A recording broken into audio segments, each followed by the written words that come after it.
서울이나 구도심에 20년 이상 된 단독주택이나 다가구주택을 갖고 계시는 분들 중에서 얘를 그냥 파는 게 이득일지 아니면은 신축을 해서 뭔가를 하는 게 나을지 이 부분에서 상당히 좀 고민을 하고 계시는 분들이 좀 많이 있습니다.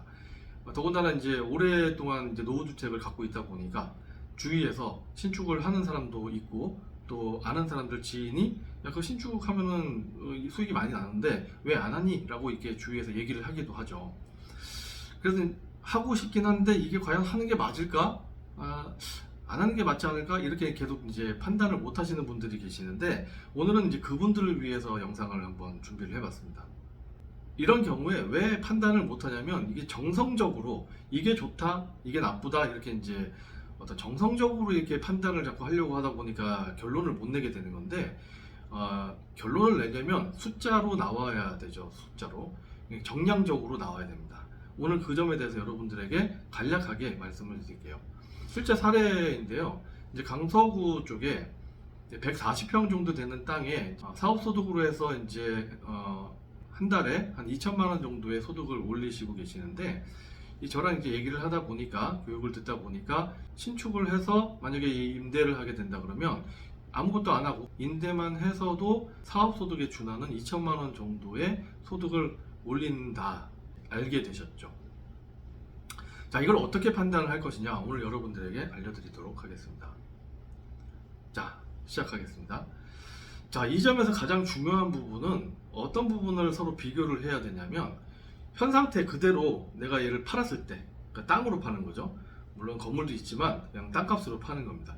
얘를 땅으로 그냥 팔았을 때 하고 뭔가를 지어서 신축을 했을 때 그 둘을 비교를 해봐야 되는 거죠. 그럼 이제 제일 먼저 해야 되는 거는 현 상태 그대로 내가 얘를 매각을 하게 되면 얼마 정도에 팔 수 있을까 이거를 확인을 해야 되겠죠. 그리고 두 번째 단계로 신축을 해서 매각을 하거나 임대를 놨을 때는 그러면 얼마 정도의 수익이 생기느냐, 얼마 정도의 돈이 남느냐 이 부분에 대해서 또 검토를 해봐야 됩니다. 그리고 두 개를 비교를 해보면 되죠. 그냥 토지 상태로 팔았을 때하고 뭔가 신축을 했을 때하고 어떤 게 더 수익이 많이 남는가를 숫자로 확인을 하시면 되겠습니다. 그래서 현 상태에서 매각을 하는 게 신축을 했을 때보다 돈이 더 많이 남는다 그러면 현 상태로 매각을 하면 되고요. 그리고 현 상태로 매각을 하는 것보다 신축을 했을 때 수익이 월등히 많다 그러면 신축을 해서 진행을 하시면 되겠습니다. 첫 번째 단계로 이 현 상태로 매각을 했을 때 금액을 먼저 확인을 해 봐야 되는데요. 간단합니다. 인근의 부동산 사무소에 한 두세 군데 정도 방문을 하셔서 매각을 하게 되면 어느 정도의 금액이 나오는지 확인하시고 또 실제로 물건 의뢰도 하시면 되겠습니다. 그러면 대략적으로 이제 금액이 나오게 되고 이렇게 부동산 사무소에다가 이제 의뢰도 하지만 네이버 부동산이라든가 아니면 밸류맵, 실거래가 확인 이렇게 이제 인터넷상으로도 본인의 토지의 가격을 한번 산정을 해 보시는 게 좋겠습니다. 자, 두 번째 단계에서 상당히들 많이 어려워들 하시는데 이 두 번째 단계에서 진행을 하시는 거는 이제 얘를 신축을 했을 때 과연 내가 돈이 얼만큼 남느냐 이 부분에 대해서 확인을 하는 거거든요.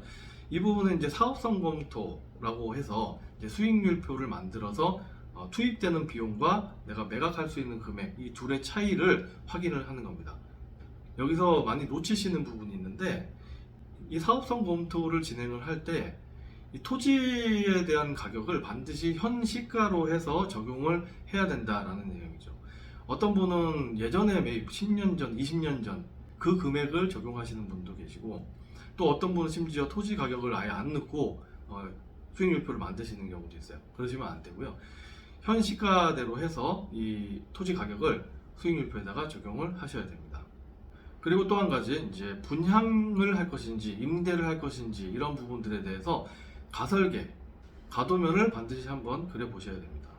신축해서 매각이나 임대를 할 때 첫 번째 해야 되는 스텝은 가설계죠. 가도면을 그려서 세대수가 몇 개가 나올지 그리고 방 개수가 몇 개가 나올지 근린생활시설로 한다 그러면은 근린생활의 면적은 어느 정도 나오는지에 대해서 여러분들이 눈으로 직접 확인을 해 보셔야 되는데 여기서 중요한 부분은 반드시 여러 가지 대안을 같이 확인을 하셔야 됩니다.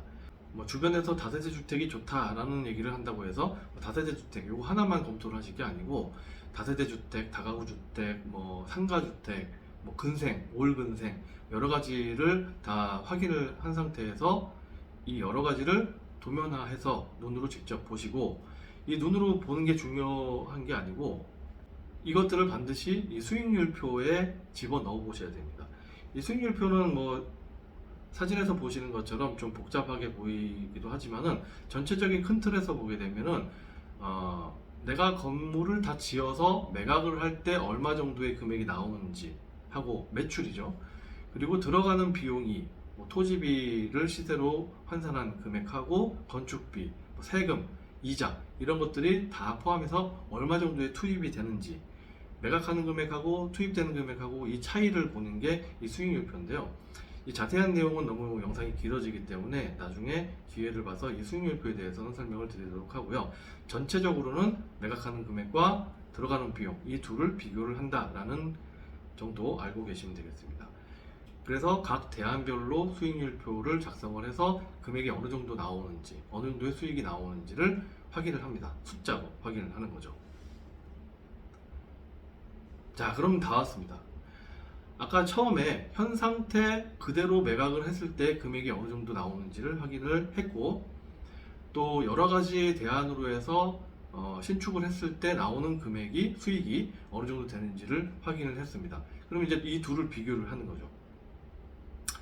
그러면 대략적으로 서울 같은 경우에 한 20%에서 30% 정도 되는 땅은 신축을 하지 않고 그대로 그냥 매각을 했을 때 더 수익이 많이 나오는 경우가 있습니다. 이럴 때는 현 상태 그대로 매각을 하시는 쪽으로 선택을 하시면 되고요.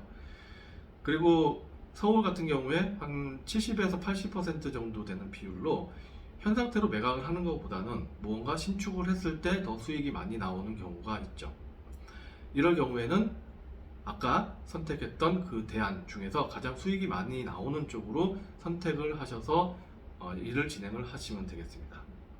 결국에는 이 모든 것들을 숫자화해서 비교를 하고 수익이 많이 나온 쪽으로 결정을 해서 진행을 하시면 되겠습니다. 이렇게 되면 결론을 내시기에도 훨씬 수월합니다. 오늘 영상이 여러분들의 고민을 덜어드리는 영상이 되었으면 좋겠습니다.